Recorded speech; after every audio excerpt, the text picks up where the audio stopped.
Hello, it's Luke here from S&B Technical. Today we're going to look at a Ford Explorer door handle. These are very similar to the Volkswagens. I'll show you a bit later what I mean by that. It's a 2024 model Ford Explorer. Yeah, that's it really. Yeah, just going to show you how quick and easy it is, and then we'll go into a bit more detail in a second. You'll need a light to shine in, but we'll go over that in a second.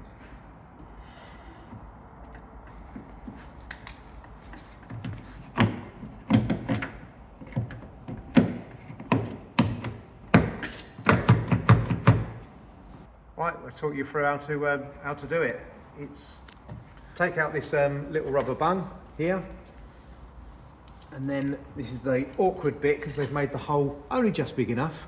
You need to shine a torch through, and being a white car makes it even more difficult because it's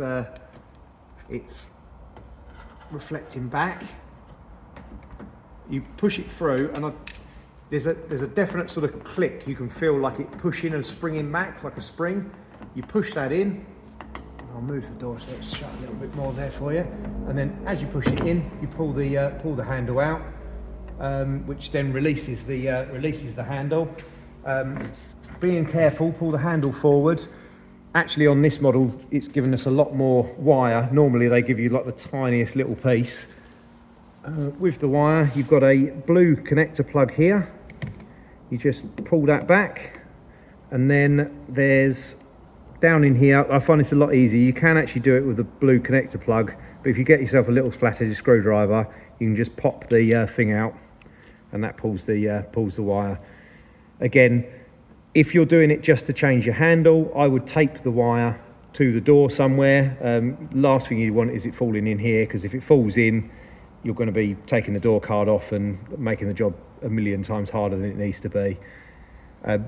Yeah, just a reversal. You clip it back in, make sure it's a definite click, and that's clicked in.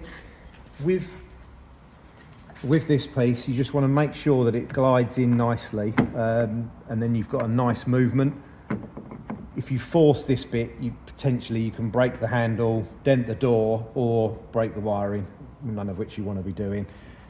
Then you get this piece, put it back into the hole that it would naturally be sitting in, push it, and then that's it. One working door handle. And the only other thing that we check, you'll push the catch across, which I'll do with my fingers, not that. You just want to check that it's actually working. Reason for this is, especially with a rear door, if the child locks on, the handle isn't working on the outside, and you shut it, you're going to be in a whole world of pain and causing yourself massive amounts of headache that you don't need. Once you've checked it, shut the door, reopen. That is the rear door handle on a Ford Explorer. I've shown you the back, I've shown you now the front door handle, just because it's got a slight difference because of the door lock itself. So again, same scenario, pull in the little rubber bung. You shine the torch through. This one isn't actually as deep in on the front, so it's actually a little bit easier to see and find. Put the tool in, make sure you can even hear that click this time, but you make sure you've got your springy motion, push it in and pull the handle, and that pulls the handle out. Again, we pull it right the way out and take it off, but I'm going to leave it here like this for now so I can show you the door lock mechanism. Okay, so we've removed the handle round as I've just shown, and we're now going to remove the door lock itself. You remove this rubber bung. That will expose a T25 Torx bit. Undo it, but not all of the way. So undo it probably about 10 turns, I would say. And then the actual release is a push. So you push it in, and that will release the door lock itself. Now you can pull at it. It's easier with a key. So what I do is I actually get the key, take the blade out of the key itself, put it into the door lock, and that just helps you release it off. It's come with the rubber as well itself, but that's it. You put the rubber back in, and the door lock. So reversal is just make sure that the threaded piece or the indented piece is facing towards the back. It will actually only go in there one way, but it just stops you having to like mess around too much.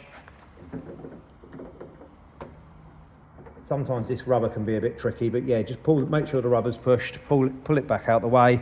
Once you've done that, pull that and it will clip it into place.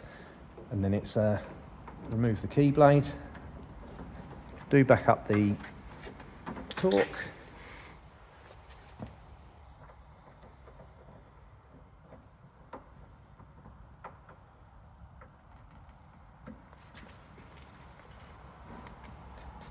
Place the rubber.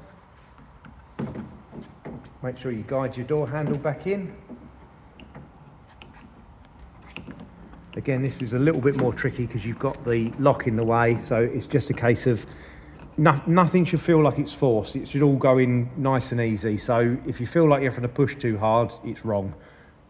Guide it in, nice gentle push. You can hear it click and attach back to its door handle, and you've now got the door handle working again. Don't lose your little rubber bung.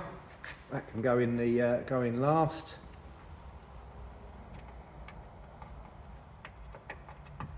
And then lastly, just the quick check of the door lock, sorry.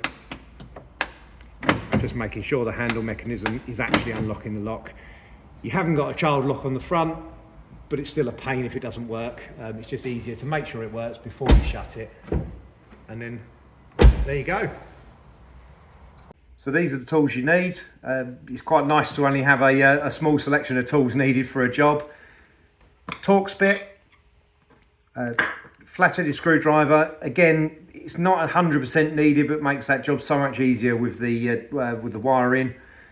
You've got your torch, which you can use any torch, and then this is an adapted VW tool, which you may have seen in our other videos. This worked well on the front, but I actually found that it wasn't long enough for the rear on the Ford, so this is just a longer one for the rear. Again, these tools, as you can see, I mean, it's actually a Torx bit I use for this bit. It's anything that can push it in that's got a flat end. I wouldn't use anything like a screwdriver or a pick or anything like that, because there's mechanisms in there that you can end up breaking or puncturing or anything like that. It needs to be a nice end.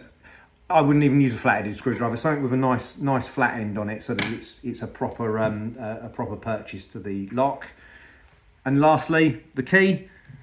Again, it just makes the lock barrel easier. That's how you remove the keys on these. You push the button and lock it in. Did find another little cool feature that I thought was quite good. If you don't actually want it on a key ring, you can push it in there. I only realised that just then. So that's that. Yeah, so we were saying that the locks were very similar to the Volkswagen. Just wanted to show you this because I found it quite funny. This is a Ford key. And this is the Volkswagen key. Not the same, but very similar.